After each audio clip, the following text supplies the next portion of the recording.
बिस्मिल्लाहिर्रहमानिर्रहीम, अस्सलाम वालेकुम। इससे पिछली वीडियो में मैंने आपको 8 से 10 वो चीज़ें बताई जो कि जस्टिस काजी फाइसा केस में नहीं हैं, जिनको सोशल मीडिया पर हाईलाइट किया जा रहा था। लेकिन इस वीडियो में मैं आपको बताऊंगा कि मरियम सफदर साहिबा ने जस्टिस काजी फाइसा केस के तफसीली फ़ैसले में से एक ऐसी चीज़ को बुनियाद बनाकर, जो कि उस फैसले का हिस्सा नहीं है, फ़ौज मुखालिफ कंपेन चलाने की कोशिश की और उनकी उस ट्वीट को हज़ार लोगों ने रीट्वीट किया।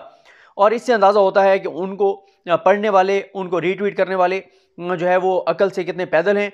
और वो ये पहली बात तो मरियम सफदर साहिबा को चाहिए थी कि वो खुद इस मामले को देखती हैं। और जैसे हमने पिछली वीडियो में ये बात कही थी कि जब तक फैसला उर्दू में नहीं आता तब तक जो है वो इस तरह के ये काम करेंगे। जब उर्दू में आ जाएगा तो फिर इनको समझ आएगी कि ये इस फैसले में क्या कहा गया है। और आहिस्ता आहिस्ता अब ये बात वाज़ेह होती चली जा रही है कि नवाज शरीफ और उनकी बेटी का वाहिद मकसद इस वक्त लोगों को फ़ौज के ख़िलाफ़ करना है, फ़ौज मुखालिफ बयानियाँ प्रमोट करना है, लोगों में फ़ौज की नफ़रत पैदा करना है, अवाम को, पाकिस्तान की अवाम को फ़ौज के मुखालिफ करना है। और इसके लिए वो हमेशा से झूठ का सहारा लेते आ रहे हैं और एक बार फिर आज उन्होंने झूठ का सहारा लिया। पहले मैं आपको बता देता हूँ कि उन्होंने ट्वीट जो किया, उस ट्वीट के ऊपर अगर आप जाकर देखें, उन्होंने सिर्फ एक लफ्ज़ लिखा, तमाचा। तमाचा लिख के और उन्होंने एक स्क्रीनशॉट शेयर किया जो कि समा टीवी का स्क्रीनशॉट है, ब्रेकिंग क्यूब है। फाइज ईसा को खुफिया रियासती जासूसी का निशाना बनाया गया, फैसला। ठीक है, ये उन्होंने ब्रेकिंग न्यूज़, और उसके ऊपर जुल्करनैन इकबाल साहब की तस्वीर भी आ रही है, क्योंकि जुल्करनैन इकबाल साहब जो हैं वो उस वक्त टेलीफोन कॉल पे थे समा न्यूज़ के साथ। अच्छा, यहाँ पर मैं आपको ये भी बता दूं कि ये इनकी ट्वीट इस वक्त तक जब मैं आपके साथ बात कर रहा हूँ 3200 से ज़्यादा मरतबा रीट्वीट है और 8591 लोगों ने 8500 से ज़्यादा लोगों ने इसको लाइक कर रखा है और बेशबहा जो है इसके रिप्लाइज हैं। अच्छा, इसमें खुफिया रियासती इदारों की जासूसी से मुराद जो ज़ाहिर है ISI पे इल्ज़ाम था, तो वो कह रहे हैं कि ISI के बारे में फ़ैसला है कि उन्होंने खुफिया जो है रियासती जासूसी का निशाना बनाया फाइज ईसा को। अब मैं आपको यहाँ पर ये बताता चलूँ कि ये फैसले का हिस्सा नहीं है, ये फैसले में नहीं है। अब आप पूछेंगे कि फिर ये समा टीवी पे कैसे चला। अच्छा, समा ने इसकी फिर वजाहत भी कर दी, लेकिन मरियम सफदर साहबा ने ये ट्वीट डिलीट नहीं किया। ये ट्वीट उन्होंने किया था 8:22 पर, लेकिन अभी तक ये ट्वीट मौजूद है। इनको ये ट्वीट डिलीट करना चाहिए था क्योंकि ये फैसले का हिस्सा नहीं है। समा ने इसके ऊपर जो क्लैरिफिकेशन दी, और मैं आपको जुल्करनैन इकबाल साहब का ट्वीट जो है वो पढ़ के सुना रहा हूँ। वो कहते हैं, this is part of dissenting note, due to some typing error the word इख्तलाफी is missing, the record now shall stand corrected and this shall not be used for any malicious campaign.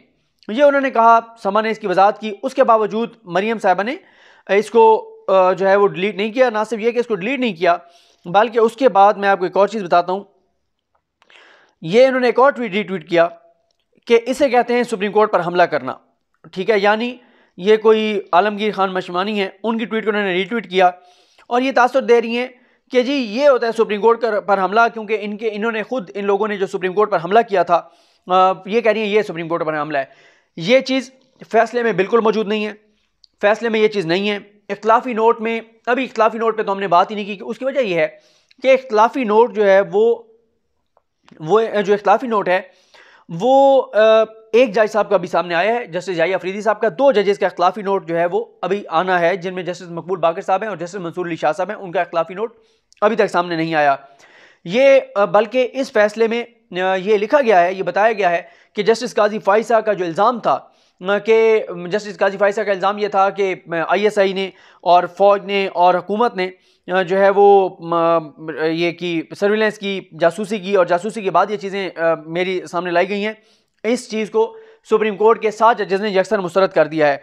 मैं इस पर एक और मरियम का tweet आपके सामने रखता हूँ। मरियम कहती हैं कि जस्टिस शौकत सिद्दीकी ने इंसाफ की खातिर एक जाबिर एहलकार की धमकी नज़रअंदाज कर दी, आज़ाद अदलिया और इस पर अवामी एतमाद से पाकिस्तान आगे बढ़ सकता है। अच्छा, फिर ये कहती हैं कि सुप्रीम कोर्ट के एक दयानतदार और शफाफ किरदार के हामिल जस्टिस काजी फाइज ईसा के खिलाफ साजिश करने के जुर्म में इमरान खान और उसके शरीक जुर्म अफराद को कैफरे किरदार तक पहुँचाना ज़रूरी है। सदर और उनके ऑफिस को सिर्फ इस्तेमाल किया गया, मुजरिम इमरान खान और उसके साथी हैं। अच्छा, कभी कहते हैं इमरान खान एक मोहरा है, इमरान खान से हमारी लड़ाई नहीं है, हमारी लड़ाई फौज से है। कभी कहते हैं इमरान खान जो है वो असल मुजरिम जो है वो इमरान खान है। पहले तो इनका अपना बयान एक नहीं है। दूसरी बात यह है, वो फरमा रही हैं सुप्रीम कोर्ट के एक दयानतदार और शफाफ किरदार के हामिल जज जस्टिस काजी फाइसा के खिलाफ, दयानतदार और शफाफ किरदार के हामिल, दयानतदार बिल्कुल वो होंगे, लेकिन शफाफ किरदार के वो अगर मनी ट्रेल दे देते अगर वो रसीदें दे देते, वो बताते कि उनकी अहलिया ने ये असास जायदाद ने कैसे बनाई हैं, कहाँ से पैसे आए, कैसे कमाए वो पैसे, कैसे भिजवाए वो पैसे, कहाँ हैं वो रसीदें, ये चीज़ें दिखा देते तो क्लियर हो जाता। क्योंकि जब उनकी अहलिया ने भी सुप्रीम कोर्ट में जजेस के सामने वीडियो लिंक के जरिए बयान दिया था, बयान रिकॉर्ड करवाया था, तो उसमें यह था कि उन्होंने यूं करके एक पर्ची दिखाई थी कि इतने पैसे बैंकिंग चैनल से पाकिस्तान से बाहर गए हैं। अब फोरम जो उसके लिए था, वो सुप्रीम कोर्ट ने कहा था 2 फोरम है, एक सुप्रीम जुडिशल काउंसिल फोरम है, वहां जाकर वो ये सारे रिकॉर्ड दे सकती हैं, एक FBR है। सुप्रीम कोर्ट वो फोरम नहीं था, जजेस वो फोरम नहीं थे। और दूसरी बात यह है कि उन्होंने सिर्फ ये दिखाया था कि इतने पैसे जो हैं, इतने पैसे जो है वो बाहर भिजवाए गए बैंकिंग चैनल से, लेकिन ये उन्होंने उस वक्त नहीं बताया था कि वो पैसे जो उन्होंने बाहर भिजवाए वो किस चैनल से, वो कमाए कहाँ से उन्होंने। वो ज़बानी बताती नहीं कि मैंने कुछ प्रॉपर्टी बेची, कुछ मुझे प्रॉपर्टी जो है उसमें मिली, क्या कहते हैं, गिफ्ट मिली विरासती तौर पर, कुछ उन्होंने कहा कि मकान मैंने बेचा, कोई उन्होंने कहा कि किराए आते रहे, बहुत सारी चीज़ें थी। लेकिन ये चीज़ें उन्होंने FBR को जाकर बतानी थी और FBR को जाकर मुतमईन करना था। फिर वो कहती हैं कि इमरान खान और शरीक जुर्म अफराद को कैफरे किरदार तक पहुँचाना ज़रूरी है। अच्छा, सदर और उनके, अच्छा ये कह रही हैं उनको कैफरे किरदार तक पहुँचाना ज़रूरी है। भाई, अगर इमरान खान के ख़िलाफ़ जो इल्ज़ामात और फ़ौज और ISI के ख़िलाफ़ जो इल्ज़ामात हैं, अगर वो साबित कर दिए होते, जस्टिस काजी फाइसा साहब ने कोई सबूत दे दिए होते, तो बिल्कुल इमरान खान कैफरे किरदार तक पहुँच गए होते। इमरान खान के खिलाफ कोई डिक्लेरेशन आ जाता कि इमरान खान ने तौहीन अदालत की है, आ जाता कि इमरान खान ने जज के खिलाफ साजिश की। लेकिन ऐसी तो कोई बात नहीं है। सुप्रीम कोर्ट ने तो इमरान खान के खिलाफ कुछ भी नहीं लिखा। उसके बाद यह है, सदर और उनके ऑफिस को सिर्फ इस्तेमाल किया गया। पहले कंपेन ये चलाई गई कि जी सदर का ये हो गया वो, अब वो कहती है सदर का ऑफिस सिर्फ इस्तेमाल हुआ है, मेन तो जो है वो कौन है, मुजरिम इमरान खान और उनके जो है वो साथी हैं। तो अब बात यह है कि काजी फायसा साहब जो इल्ज़ामात लगाते रहे, वो इल्ज़ामात झूठे साबित हो चुके हैं। लेकिन मरियम अभी भी अपने ट्वीट्स के जरिए, अपने ट्विटर के ऊपर ये ट्वीट्स कर रही हैं कि जैसे वाकई जस्टिस काजी फायसा की सर्विलेंस की गई हो, जासूसी की गई हो, उनके बच्चों की जासूसी की गई हो। हालांकि सुप्रीम कोर्ट ने इस इल्ज़ाम को यकसर मुस्तरद कर दिया है। लेकिन क्योंकि इस वक्त नवाज शरीफ का बयानिया, उनकी साहबजादी का बयानिया, वो फौज मुखालिफ बयानिया हैं और दिन ब दिन वो इसमें आगे से आगे बढ़ते चले जा रहे हैं। और अब तो वो सुप्रीम कोर्ट के फैसले का गलत हवाला देकर, जिसकी मैंने आपको बताई कि वो वजाहत कर चुके हैं। और फिर ये भी होता है, मैं आपको एक चीज़ बता देता हूँ कि चैनल्स में क्या होता है। चैनल्स में ये होता है कि जब भी कोई फैसला आता है, तो क्योंकि एक रेटिंग की दौड़ है, एक कंपटीशन है, हर चैनल की कोशिश ये होती है कि जल्द अज जल्द वो नई से नई चीज़ अपने चैनल के ऊपर चलाए। अच्छा, ये रूटीन में होता है हमारे चैनल्स में। ये क्या होता है कि एक फ़ैसला आया है 224 सफ़ात का, 224 सफ़ात का जो फैसला है ना, उसको क्या किया जाएगा कि वो फैसला निकाल कर 224 सफ़ात का प्रिंट देकर 5 रिपोर्टर्स को भी अक्सर लगा दिया जाता है कि मेन जो रिपोर्टर है सुप्रीम कोर्ट का, वो फ़लाँ पेज से फ़लाँ पेज तक करेगा। एक और रिपोर्टर को कहा जाता है कि मिसाल के तौर पे पहले 100 सफ़ात जी आप देखेंगे, अगले 50 सफ़ात आप देखेंगे, उस अगले 50 सफ़ात आप देखेंगे, या 15-15, 20-20 सफ़ात दे दिए जाते हैं। इस तरह से पेजेस दे दिए जाते हैं।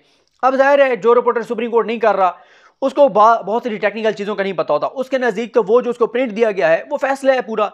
लेकिन इख्तलाफी नोट, ज़ाहिर है इख्तलाफी नोट कि कोई कानूनी उसकी वो ये नहीं होता कि वो बाइंडिंग नहीं होता, उसको कोई पाबंद नहीं होता। वो एक डिसेंटिंग नोट है, इख्तलाफी नोट है।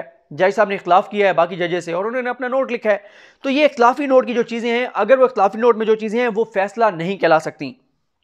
और जब समर टीवी ने इसकी वजाहत कर दी, बता दिया कि हमारे से गलती हुई है और हम इख्तलाफी फैसला नहीं लिख सके, इख्तलाफी नोट नहीं लिख सके, तो ये गलती हमसे हो गई। उसके बावजूद मरियम का उस ट्वीट को डिलीट ना करना, उस पर वजाहत ना देना और फिर उस तरह की ट्वीट्स को रीट्वीट करना, इस बात का वाज़ेह सबूत है और दलील है कि इस वक्त वो झूठी खबरें, झूठा बयानिया, झूठे इल्ज़ामात की बुनियाद पर फ़ौज के ख़िलाफ़ लोगों की नफ़रत पैदा करना चाहती हैं।